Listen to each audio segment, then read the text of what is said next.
Longhorn Nation, what's up? Locked on Longhorns, the show. Jonathan Davis, your host. Did something a little bit different with Locked on Longhorns today. I actually joined the No Huddle Show podcast based out of the UK. Yes, my boy James Mathew Hill in London invited me on the podcast. We're buzzing about the Longhorns over here. They're buzzing about the Longhorns over there in the UK, and he wanted me to talk all things Texas football as they try to build excitement for college football over the pond, as they say. So you're going to get into a really good conversation between me and James Mathew Hill on the No Huddle Show podcast based out of the UK. Make sure you're checking out our sponsors at betonline.net and rockauto.com. Betonline.net for all your sports gambling needs and rockauto.com for all your auto part needs. Let's get into that conversation with me and James. Longhorn Nation, as always. Peace. Hello and welcome everyone to a new episode of the No Huddle podcast. So today's show is a little bit different to what we normally do. We're going to be deep diving into the Texas Longhorns. But luckily for you guys, I have a guest, and it's my great pleasure to offer the expertise of Jonathan Davis. So how are you doing, Jonathan? You okay? I'm doing well. Jonathan Davis from Locked on Longhorns, part of the Locked on Podcast Network, your team every day. I'm extremely blessed to be on the No Huddle podcast, the London-based podcast, but to be able to bring, Texas to the UK and talk about what this football team is going to be able to do this year. Yeah, we've had a chat, and we've kind of, it's mind blowing, isn't it? But just that easily, you're in London, and I'm in Houston. It's that easy, like exactly, like you're in London, I'm in Houston. Technology just makes the world smaller. But before we get into this Texas football, I have to ask you, how is like football perceived in the UK, college football especially? Is it a big thing? Is it growing? And then what teams are like people even watching in the UK, or like who do people root for in the UK? That's a great question. So I think the first thing I need to address is the NFL has grown massively. So in the 80s, there was a cult following, and it's a little group of people that just stayed up till obviously 2 o'clock in the morning and watched it. And only in the last decade or two, as you know, we've got the London games now, and now they sell out instantly. So there's a massive following for the NFL. Regarding the college football side of things, there is obviously some serious hardcore fans, and there is some NFL fans that dip their toes, but it's nowhere on the same level. And I think it's simply because the NFL is quite easy to follow in the sense that, you win your division, you're in the playoffs.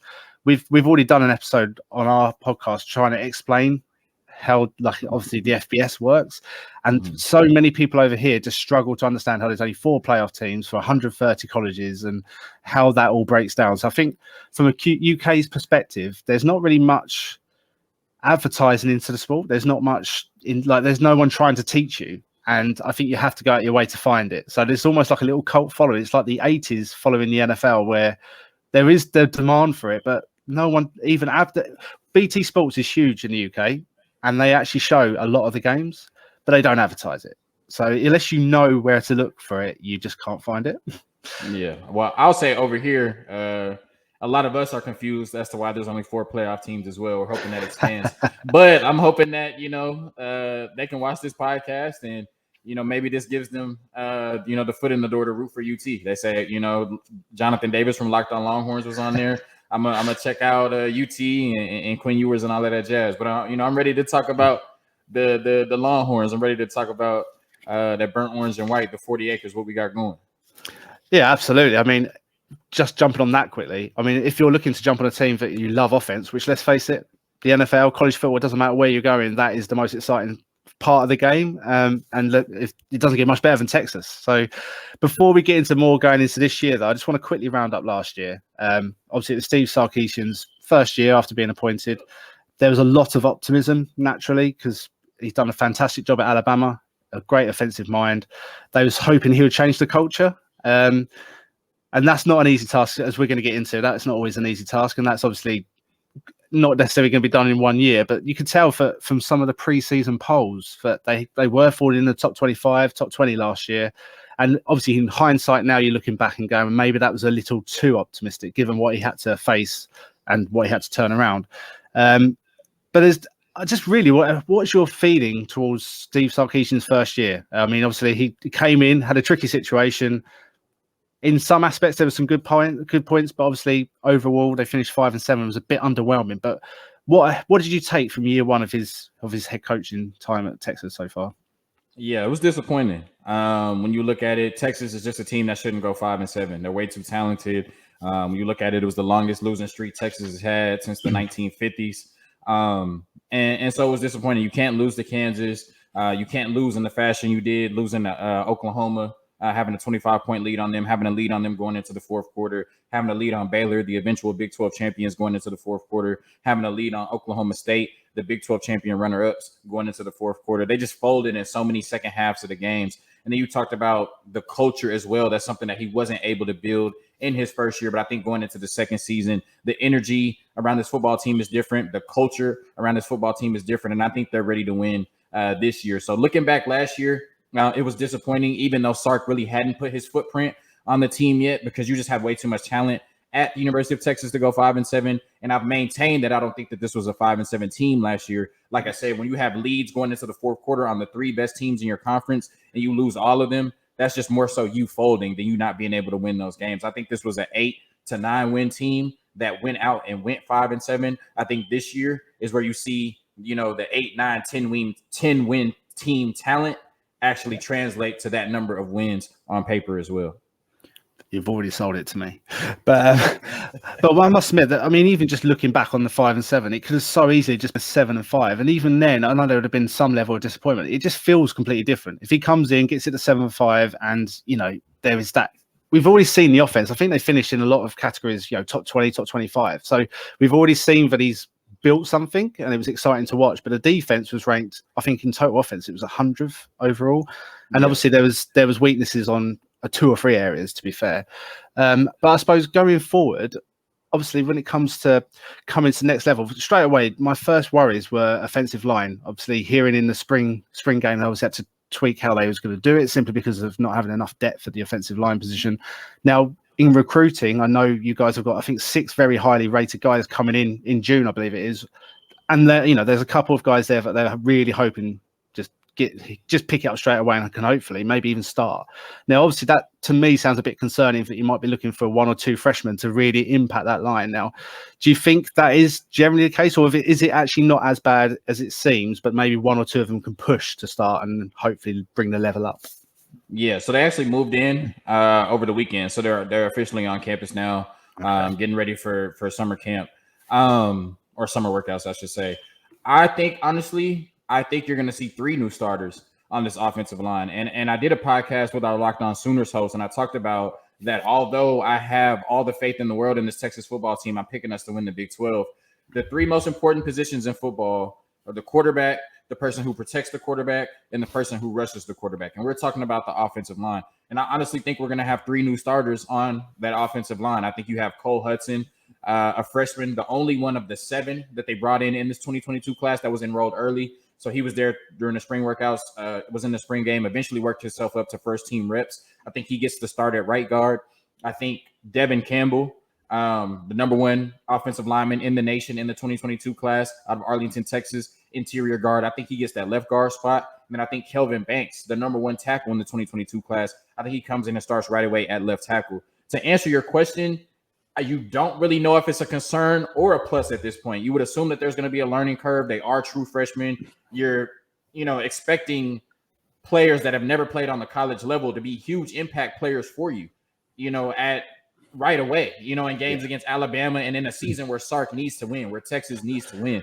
But I've talked with John Garcia from Sports Illustrated, director of football recruiting, and he said if anybody has the pedigree to do it, a Devin Campbell does, a Kelvin Banks does. A Cole Hudson does. Sark talked about Kelvin Banks saying that he sees him as a future top 5 pick in the league at left tackle. And so it's one of those situations where, like I said, you don't want to have question marks at quarterback, but we do. We have talented quarterbacks. We just don't know who's going to start yet. I think it's going to be Quinn Ewers. Most people think it's going to be Quinn Ewers. You have question marks on the offensive line because you don't know who you're going to start, and that was a weakness last year. You did bring in really talented freshmen, but they're freshmen.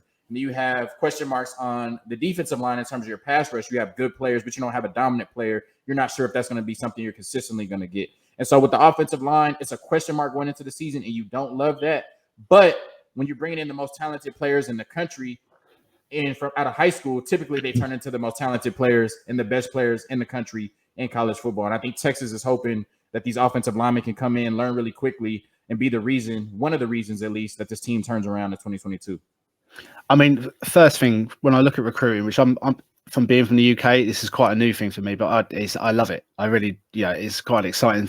We touched on it. I mean, I am a Gators fan, and to be honest, recruiting has not been something that they've even cared about, it felt like, the last 2 or 3 years. So actually having a new direction this year has changed things for me.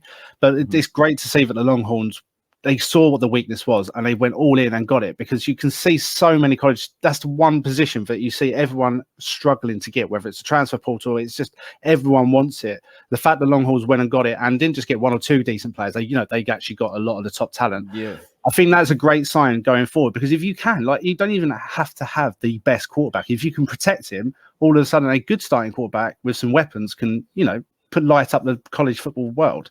So the fact that you have got, let's face it, potentially one of the most gifted quarterbacks we're all anticipating in Quinn Ewers, if he is going to be, especially in the longer term, not necessarily this year, but the next year and the year after, that's can only be a good thing. And I think, to be fair, that's Sark. He's got to be. You guys have also got to be excited to see that. Yeah, definitely. I mean, when you talk about it, like you said, not just bringing in 7 offensive linemen, 6 of them are blue chips. You brought in 6 offensive linemen that are either 5 or 4 stars. That's crazy. And so that's going to be able to fortify your offensive line for the next couple of years.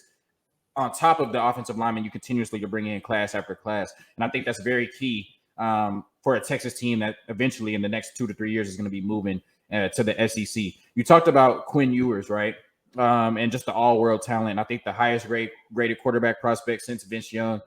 Coincidentally, both of them are at the University of Texas. Texas is going for the clean sweep, trying to get the 3rd highest graded prospect since Quinn Ewers and Vince Young and Arch Manning. And so hopefully he makes that decision. But I think you talked about it. I think that this offense, what I've talked about on Locked On Longhorns is said, I think that, the offensive line, they're going to have some growing pains regardless, especially if I think there's going to be 3 new starters. But I think Sark offensively can scheme up ways to protect this offensive line. With quick passes, and you have so many weapons at running back, tight end, wide receiver, and then a weapon at quarterback himself. You talked about possibly the most talented quarterback, one of the most talented quarterbacks in college football. I think this offensive line will be better than it was last year, and I think that'll be good enough for this offense to shine and be one of the best offenses in college football this year, led by Quinn Ewers, who I'm sure we'll talk about a little bit more in depth. Yeah, I mean, you've literally read all my notes. It's like I've actually sent this to you. But I do host a podcast. You know what I'm saying? So I know how to. I know you're all over this, but kind of off the back of that, let's get onto the point, because one of my questions was, Hudson Card looked fairly solid in the spring game, and there was some optimism kind of around that time that he might generally be challenging for the starter's job. Now, I'm sure he's got a chance, but what do you believe? Like, I've obviously listened to a lot of different podcasts, and a lot of people just think it's Quinn Ewers' job, and I'm sort of leaning that way. Like, all I'm hearing is that I'm not hearing anyone beating him. So I just really wanted to, from your feeling and what you're hearing and reading, and the feedback you are seeing, does it just seem like Quinn Ewers is the inevitable starter here? Definitely. I think at first, Hudson Card kind of had to step up because it was second year in the system. Quinn Ewers is coming in, and there's already all the talk about, he forwent his senior year of high school to take $1 million and go to Ohio State. All he cares about is himself. Yeah, he's walking around with a mullet, who he thinks he is, and all of this. And, I wish I could. He had to go to Ohio State and get humbled, blah, blah, blah. Look, I think at first, Hudson Card definitely had the advantage because he knew the playbook. He was more familiar with the concepts, what Sark was trying to do. And you got this, talented gunslinger that you throw in who's making all these wow plays, but he's still picking up the offense. And he's also throwing interceptions because he has all the faith in his arm. I liken him to, a Brett Favre, a Carson Wentz, Josh Allen. And I'm not saying that he'll be any one of those players. He's different. But what I'm saying is just the confidence in the arm. You're going to make mistakes because you think you can make every throw. And I think we saw a lot of that in spring practice. I think as he started to settle down, as the game slowed down to him, he started to pick up the playbook. He started to really get comfortable in that Texas offense and really started to learn the playmakers and what Sark wants to do. I thought that he started to bridge that gap and get a little bit closer to Hudson Card. There were still some things we were hearing that were troubling about Hudson Card, just about his poise and him being able to remain calm in the pocket and deliver the ball. That's something that we still, we're hearing that was an issue, and that's something we saw last year. A lot of fans described it as deer in headlights. And I think also, too, Quinn Ewers was making the splash plays. He was making the special plays. Like you said, Hudson Card is good, but Quinn Ewers has the potential to be special. And I think as he continued to grasp the offense, you started to see more special and more special and more special. I did a podcast episode. I believe it was April 9th. I can't remember. I believe it was April 9th. I said it was after the first full scrimmage. Every report you could read, Quinn Ewers was the superstar of that scrimmage. He had 4 touchdown passes in that scrimmage. I think another rushing touchdown. He dominated. And I came out and I said on April 9th, Quinn Ewers won the starting job. He hasn't been announced yet. I don't know when it'll be announced, but he won the starting job. But whatever the reason you think he's going to be the starter, some people think you don't bring in a quarterback like that to sit on the bench. Some people think, he's more talented than Hudson Card. Some people think he's already been named the starter. Whatever it is, I think that he ultimately just raises the ceiling on your football team. When you look at the dynamic quarterbacks in college football, when you look at, a CJ Stroud, when you look at a Bryce Young, I think you're looking at that type of player in Quinn Ewers, a player that you can legitimately go out and say has a chance to win the Heisman, and a player you can legitimately go out and say he has the chance to take this Texas football team back to the level that it was from, the early 2000s to 2010, even before the early 2000s. And he has the chance, if anybody is going to bring Texas back into prominence and relevance, and if anybody is going to get us to a point to where we can say Texas is back, it's going to be Quinn Ewers and not Hudson Card. And I think that's why he starts in the fall. That's a fair evaluation. And I think the one thing that I mean, like you said before, the pocket presence and the issues in the pocket for Hudson Card, given slight issue with the offensive line, that's where Ewers will probably stand out, because he's just so much more mobile, isn't he? Like you saw that just in the spring sessions and obviously the game.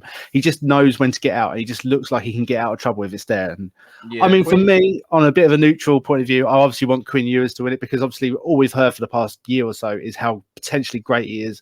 He's just got a look about him, hasn't he? So for me, I obviously want him to start. And I'll be honest, if you want, as much as I'm not a Texas fan necessarily, I'd love to see it all just all happen for you guys. I think everybody wants to see Quinn Ewers, and I appreciate that. I very much want to see Texas on top as well.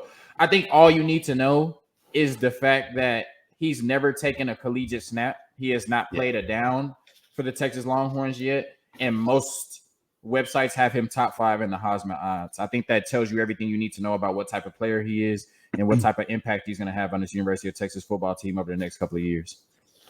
Just touch on some of the transfer portal. Obviously, Quinn Ewers is one of them. As Isaiah Nayo has done, he's definitely stood out. Has got a lot of buzz about him. Obviously, he's a big guy from Wyoming.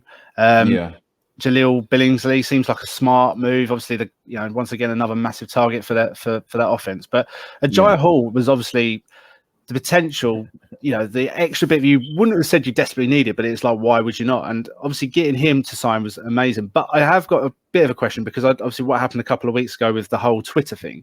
Has he, I don't know if he's officially committed, or is he just he is going to still obviously be committed, but I'm just a bit confused by it. What's happening with Agiye Hall? Is he definitely going for the Longhorns, or? Yeah, so there was some confusion. And then, in this era of misinformation, you can put out something and it can spread like wildfire. So what happened was he had scrubbed all of his Texas stuff off his social media. That led people to be concerned. And then once somebody put out a report saying that he had been removed from the Texas football roster, he had not even enrolled yet or been on campus, so he was never on the Texas football roster. But an Alabama fan decided to go look at the roster and said Agiye Hall wasn't on there. It spreads like wildfire. Now everybody thinks that he's not coming to the University of Texas. And then Sark came out and said that he was part of the reason that he just scrubbed everything off his social media. He is locked into the University of Texas. And you talked about the transfer portal. You got the NIL beef. Everybody's talking about tampering. And we saw the Jordan Addison stuff where we knew he was going to USC before he even entered the transfer portal. So clearly that's going on. But quietly, Sark has kind of sat in the weeds and dominated in the transfer portal. I mean, you talk about Quinn Ewers. If he's one of the highest college graded quarterbacks of all time, if you get him in the transfer portal, that's obviously a win right there, even if you don't bring in anybody else. But you talk about Isaiah Nair, big receiver, 6'2", 210, 878 yards and 12 touchdowns last year in an offense that only threw the ball 35% of the time. Obviously, Texas is going to throw the ball a little bit more than that. He has a lot more opportunities to dominate on the outside of Xavier Worthy. You talked about bringing in Jaleel Billingsley, who has real first-round talent potential at that tight end position. Smaller, 6'4", 216. But what kind of that modern tight end, somebody that can just get open and make plays on all areas of the field. I think they're really looking for him to have a big impact. Ryan Watts, big corner, long corner, 6'3". Really going to give some people problems on the defensive backfield. And I think he really shored up that cornerback spot. You're not used to going against a corner that's 6'3" and has long arms, can really press you at the line of scrimmage, put his hands on you and kind of slow you down. And so I think that's a big get. And then some of the recent ones, you have Tucker Dorsey, Tucker Dorsey, the linebacker out of James Madison, who was just a freak last year, 116 tackles. I think he had 9 tackles for loss, 2.5 sacks, 4 interceptions, 2 forced fumbles, just a do-it-all playmaker. And I think he really comes in and adds some depth to a Texas team that doesn't have a lot of depth at that position. They're really front-heavy. And then you look at Tariq Milton, who I think was a really sneaky good pickup from Sark. You tried to get Jordan Addison. You have to go for Jordan Addison, especially given the connection between Brennan Marion and Jordan Addison at Pitt last year when Jordan Addison won the Biletnikoff. But you bring in a Tariq Milton from Iowa State, who has a lot of playing experience in the slot. And outside of Jordan Whittington, who has been hurt every year at the 40 acres, Tariq Milton has the most experience in game in the slot. And so you have somebody who can come in and has that experience in the Big 12 in the slot and is a talented playmaker if Jordan Whittington goes down. But if not, then you just have depth and a really good playmaker with 5 years of college experience. So I think that Sark has done a masterful job in the transfer portal, and with the addition of the number 5 recruiting class in the country, plus what he's been able to do in the transfer portal, I think that's why this Texas team is poised for success. So Sark quietly dominating in the transfer portal while everybody is making such a big fuss of it, talking about how it's ruining college football. Sark is using it to benefit the Texas Longhorns. Yeah, and I think you're right. The thing for me, the couple of guys more recently signed as well, they're kind of a bit under the radar, but they're fulfilling needs where it adds depth, but also they can kind of come in as a solid starter, and they want to prove themselves at that next level. And it's been proven in the past how important that's been to teams. So yeah, I'm excited to see that. Yeah, I think if Diamante Tucker Dorsey and Tariq Milton are starting day one on your football team, that's a really good football team. I think those are really good players. And just to have them as depth, rotational players, whatever it is, Sark's really cooking in the transfer portal for sure. I think Diamante Tucker Dorsey is going to have a big role, though. I think we have a big need at linebacker. And, I just read off the stats. And like I said, I'll do it again. 116 tackles, 9 tackles for loss, 2 sacks, 2 forced fumbles, 4 interceptions. He can make plays all over the field. He's definitely dominated. Texas defense. Yeah, you talk about a Texas defense that was ranked 100th last year. You need playmakers like that, and that was a huge get. Yeah, and obviously the other thing I want to touch on before we kind of move on to another subject is Gary Patterson obviously has come over, and he's, let's face it, he's former head coach of TCU. He's got lots of knowledge, so he's going to bring another level of whether it's needed or necessary or not, advice. And he's already been heavily in recruiting. I believe he's been involved in that too. So obviously, for me, the defensive side it just didn't seem like it was on the right page last year. Obviously, it was year one of the coaching scheme, and sometimes it just takes a year or two. So for me, even with the majority of players you guys had, I would imagine there would be a bit of improvement. But the fact that you guys have gone and addressed a couple of the major needs, obviously got another recruiting class in, are you fairly confident that they're going to, not necessarily move into being a top 30, top 40 defense, but it could be okay? And let's face it, with the offense you potentially have, that would probably be more than enough to be challenges for playoffs, for instance. Yeah, exactly. You talked about it. Like, this defense just has to be good enough, right, to supplement the offense. I think when you look at it, so much is talked about the offensive line class that was brought in because of the level of blue chips, but they brought in 7 offensive linemen. They brought in 8 defensive linemen. And I think you're going to have some defensive linemen that are going to come in and contribute right away, but I think they have the pedigree to do so. I think anything on the defensive side is hard to do without a pass rush, and it starts with a pass rush.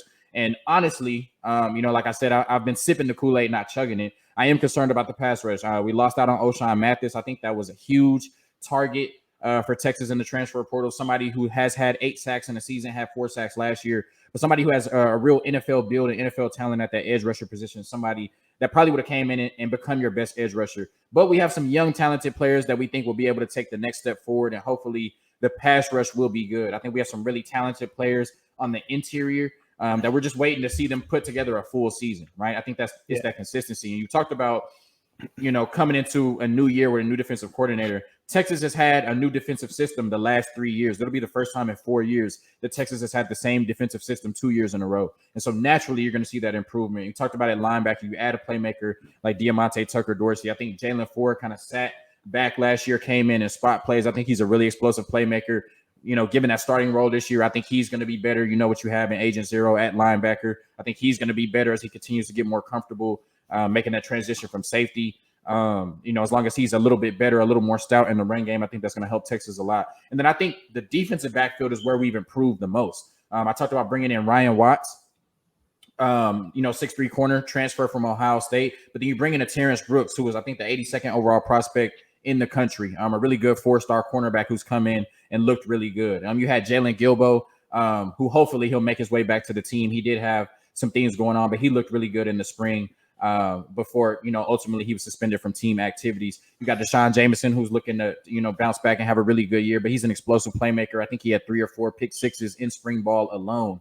And then you have Ryan Watts on the other side of him. You have Anthony Cook and Keaton Crawford, who are 2 really talented playmakers at the safety positions, both playing safety really for the first time in this type of role. So you have to see what you're going to get from them. You don't know, but definitely have the playmaking skills and instincts to be really talented playmakers at that safety position. And you can't have, it's hard to have a great defense without good erasers and good safeties on the back end. So it remains to be seen what we're going to see from this Texas defense, really the team period, because there's so many moving parts, so much difference from last year. Sark came out and said we're going to have 30 new football players, and he brought in almost 40, right? So it's a lot of difference to see. But like you said, just, second year in the system, bringing in some talented playmakers, bringing over Gary Patterson, you have to believe that this Texas defense will be a lot more stout than it was last year. Yeah, definitely. And just from hearing your what you just said there, instantly it just sounds like there's much more depth. And if there's a couple of guys that don't work out, there's going to be someone who's probably more than capable to step up. And I think that's been some of the issues in the past. And obviously, some of the issues with Texas in the past is obviously getting the top talent and coaching it up to being what it should be, really. But development. We've had the players, but it's the development. Yeah, for sure. I believe in the Sark coaching team, and then you've just got to hope so. I mean, obviously this year is a big year. Like we're going to touch on this in a bit when we get to the recruiting part, because I just want to quickly touch on something like that. But like for me, it's not like Sark's on a hot seat. Of course he's not. But if you go 5-7 again, that's just that. I mean, I can't imagine what Texas fans will do with that. Yeah, I mean, 5-7 is unacceptable. I've said anything, even 8-4 is like, to me, but that's the floor for me, honestly. That's the progress. At least there's progress to build on. The floor. I mean, when you talk about it, and we've talked so much about the new players, we don't talk about the returning, first team All Big 12 freshman All-American receiver in Xavier Worthy. Yeah. You know what I mean? We don't talk about Bijan Robinson, the best running back in the country.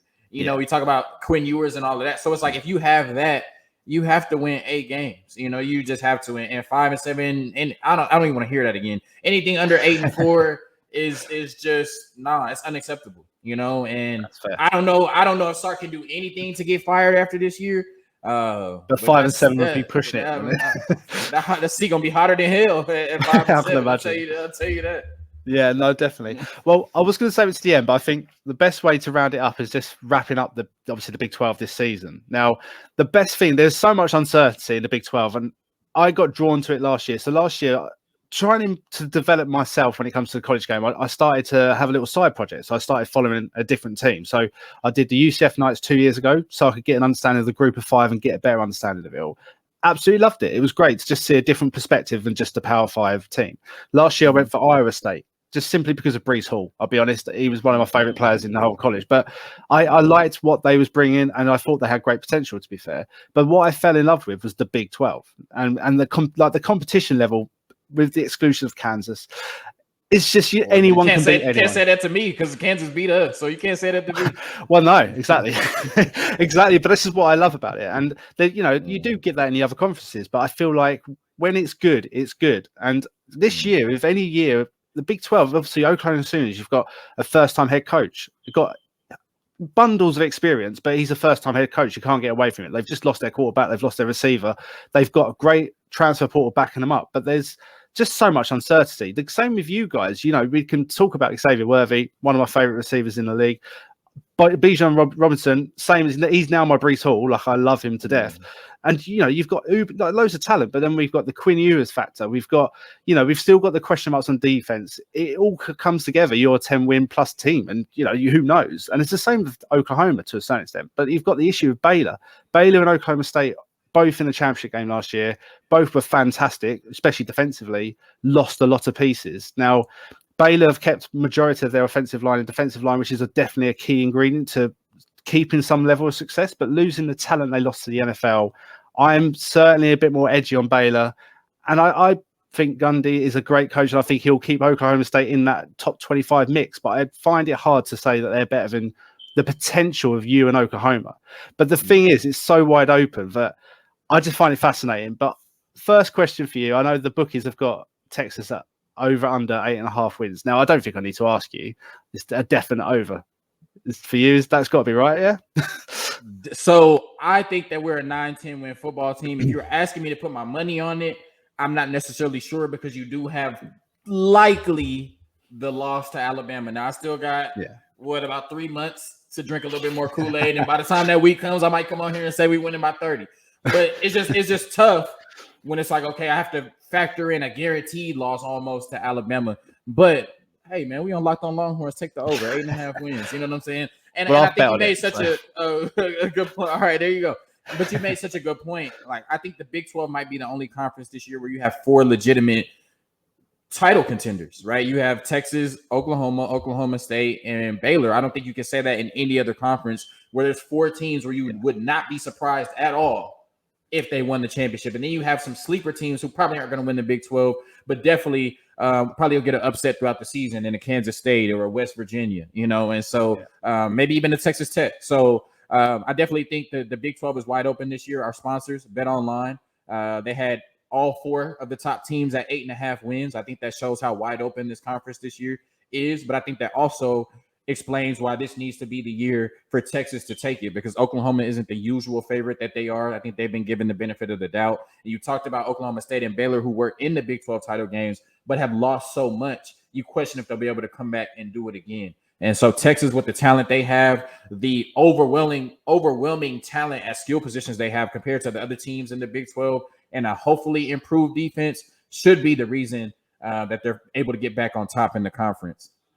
Yeah, I feel like this is the opportunity. For instance, Baylor are trying to build something. This could be an opportunity because of the uncertainty. But for me, it's Texas. If Texas do what they should do, even if it's a bit of an edgy, like there's a slip up somewhere, they should still be making the championship game for me. Mm-hmm. So that was my other question. Who is the 2 teams that are going to make the championship game? Now, obviously, I know one of them. Yeah. I say Texas and Oklahoma. I say Texas and Oklahoma. I think Texas and Oklahoma ends up in the Big 12 championship. I think we rematch the Red River rivalry. I've already said on October 8th. First of all, if y'all listening in London, October 8th, you make sure you tapped into college football. Not only do you get Texas, Oklahoma, you get Texas A&M, Alabama. So make sure October 8th, whatever y'all doing in London, y'all watching college football. But I think Oklahoma and Texas in the Big 12. I've already said that we're going to beat them on October 8th in the Red River rivalry, so I guess we're beating them twice next year. But I think those are the 2 teams that are going to be in the Big 12 championship. I think those are the 2 best teams in the Big 12. And let's face it, from a neutral point of view, that would be the dream scenario. Maybe not necessarily for the Big 12 going forward. Oh, definitely not. They would hate it, right? The 2 teams that are headed to the SEC are playing for the Big 12 championship. That happened in baseball. Oklahoma beat Texas, but the 2 teams that played for the Big 12 championship were Texas and Oklahoma. So yeah, they would definitely be steaming on the inside a little bit if that happened. Talking about the SEC, just filter straight into that. Obviously, that was the storyline of last year, the offseason. Obviously, all we heard about was that because it was kept under wraps, and it seemed like it caught everyone off guard, and it needed to, obviously, for obvious reasons. But I'm just sort of curious, like from a media standpoint, and obviously the fans, when the news came out, what was the initial reaction? Obviously, there's obviously positives to it, but is everyone just really happy with it, or were they a bit concerned, or just surprised? I think Texas fans are excited. I think you have, of course, the running joke from non-Texas fans of y'all can't even beat Kansas, what y'all think y'all gonna do in the SEC and stuff like that. But I think you just look at the opportunity, right? You're on the biggest stage with the best teams in college football. We saw this year with 65 players drafted from the SEC. They're the class of college football right now. And, you have that advantage in recruiting saying we're in the SEC. You get the more primetime matchups. I mean, think about it as a fan. You go from, and these aren't bad matchups, but you go from playing, West Virginia, Kansas State, and Kansas to, maybe LSU, Georgia, Alabama, Florida, Texas A&M, Oklahoma, Arkansas in a season, in one season. So I think Texas fans are definitely excited. They're ready. And I think they're excited about the direction of this football team headed into the SEC. But I think John Garcia made a good point, once again, director of football recruiting at Sports Illustrated, where he said, Texas has the allure, and Texas will be able to come into the SEC and they'll be able to gain some traction. But if they don't win, they could turn into Mizzou. We saw Mizzou dominating in the Big 12. They went to the SEC and they haven't done anything since. And now they're just another team in the SEC. I think the SEC has so many top tier, blue chip teams, blue blood teams, that I think if, Texas doesn't go in there and win, then, I think Texas is just going to be another team in the SEC. So I think it's about going to the SEC, but also making sure you're winning in one of the top teams to be able to benefit from having the backing of the Southeastern Conference as opposed to the Big 12. Yeah, I mean, obviously the Texas A&M part comes into it as well, which is, fascinating. One, they'll be running away from playing you guys. But secondly, the fact that the recruiting side of it, like you say, if you go in there and spend a couple of years struggling, that's just going to boost their recruiting. It's obviously going to say boost their recruiting. They're apparently doing that with name, image, and likeness anyway. But they're not having any issues down there with recruiting. No, but any chance obviously for you guys, that would be even harder. 5-star. Yeah, you bring in 7, 8, 5-stars in one class. You know what you're doing. Yeah, totally. And just so moving on to like the recruiting side. So obviously the 2023 class, I believe you've already got four-star commitments. And I know there's a ton of obviously other top like talents that have got visits coming up. And obviously it feels like this class isn't maybe committing as early as previous classes, but partly because everyone's now back to being able to do visits again and they're making the most of it and taking their time, which is fair. But just how is your feeling? Obviously a very good class last year. Does it feel like there's a lot of more, obviously, big talent coming in that you've got a good chance winning? Yeah, so I think there's a lot of players, really talented players, that you're looking at. I don't know if you're going to be able to bring in, the top tier talent. Now, of course, all of that changes with Arch Manning. But I think that last year's class at the positions that you needed may have been a little bit more top heavy. Especially at those, edge positions, defensive line positions, and then the offensive line. I think this class, you're looking to bring in some really good players, but it all starts and ends with Arch Manning. I think we've been able to bring in some commitments, but, typically when you see a quarterback commit, that's when, the rest of them, dominoes. Start to roll. And I think a lot of people, Texas is in an interesting position because, we could talk all day about what they look like right now on paper. At the end of the day, last time we saw them on the field, I mean, they were beating Kansas State, but before that, they were losing 6 games in a row.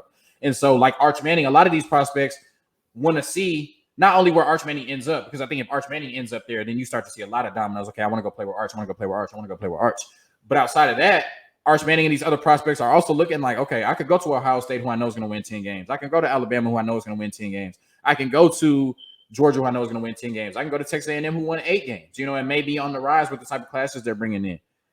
I need to see Texas do more than 5 and 7. I need to see Texas maybe in those first couple of weeks and see what they're going to do to be confident that I want to go there and be at this school for the next 3 to 4 years. So I think that Texas is in an interesting position with this 2023 recruiting class because right now they're kind of waiting on Arch Manning's decision for the rest of the dominoes to fall. And if Arch Manning doesn't commit to the University of Texas, then you kind of got to go in and pick up the pieces behind him. I think they'll have a still really good class regardless. But like I said, the depth and the talent of this class really solely depends on if they get Arch Manning at the top. And I think the rest of that falls in after. And then 2, I think you have to prove to a lot of recruits that this isn't the same old Texas. This isn't the highly touted team that we talk about all season and all offseason, and then they go 5 and 7. And so I think they're in a really interesting spot right now with the 2023 recruiting class because there's a lot of wait and see whether it's on Arch Manning's decision or what Texas will look like on the field this season.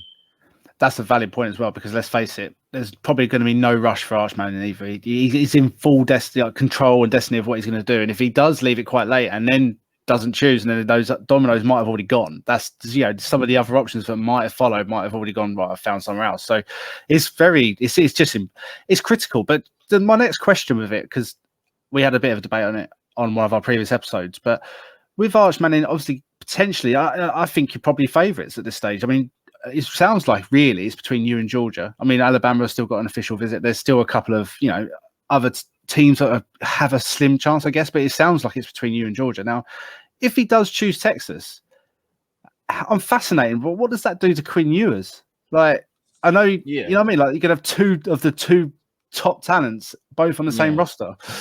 So I think it actually fits in perfectly. Now, a lot of Texas fans, they've really ingratiated themselves with Malik Murphy, the 4-star quarterback out of the class, incoming class from the 2022 class. And they think, and it's maybe, anytime somebody gets so much hype, people got to start to tear them down. So I feel like a lot of it came from, well, we don't need Arch Manning. He all that hype. We got Malik Murphy. Like, it's Arch Manning, bro. Come on now. It's Arch Manning. Right. So I think that it sets up perfectly, excluding Malik Murphy, where you have Quinn Ewers who can start this season, and next season you could redshirt Arch Manning if you want to. And then I think Quinn Ewers, who likely is going to be drafted, right? We think he has that type of talent, is going to start at the University of Texas for the next 2 years. And then I think Arch comes in as a redshirt freshman and starts 2 years before he heads to the league. So I think the next 4 years could look like Quinn Ewers, Arch Manning. I think that's the dream scenario for the University of Texas, Sark, and Texas fans. It's just not fair. That's all I'm going to say. So, really, to be honest, that wraps up most of my questions heading into it. I mean, I'm very optimistic. I'm looking forward to following the Big 12 as a whole, but I'll be honest, the Longhorns and Oklahoma are definitely the two that I'm really looking forward to seeing, because I am a bit of a fan of Dylan Gabriel, just because of my UCF nights two years ago. But you're binge watching. I am going to be binge. Big 12 has already become like my go-to this year, so I'm hooked on it, or hook 'em. So I really appreciate obviously running through that, and I have no doubt that people over, especially in the UK, that don't have this access will, I think you might have won over some fans. I'll be honest. I hope I've gained at least one person in the UK that wants to follow the Texas Longhorns. Like I said, we got Quinn Ewers with the mullet. We will win the Big 12 this year. We got the best offense in college football. If it's not the best right now, it will be by the best by the end of the season. We got one of the best brands. The defense will be better. Please, if you're in the UK, you're looking for a team to support, follow the Longhorns, Texas Longhorns, and of course, follow me, Jonathan Davis, at Locked On Longhorns, part of the Locked On Podcast Network, your team every day. But I really enjoyed this. Appreciative being able to be brought on the No Huddle Podcast. And I hope we can do this a couple more times before the season and during the season, man. I hope I can become a regular on here for sure. Anytime. I mean, I've thoroughly enjoyed it. And I have to say, I've listened to Locked On Longhorns. I've listened to quite a lot of your podcasts. And I even listened to the one with Justice Finkley when you had him on, which I thought was great. I honestly thought it was great. I talked about those 4-star freshman defensive linemen that have to come in right away and contribute. Justice Finkley, remember that name for sure.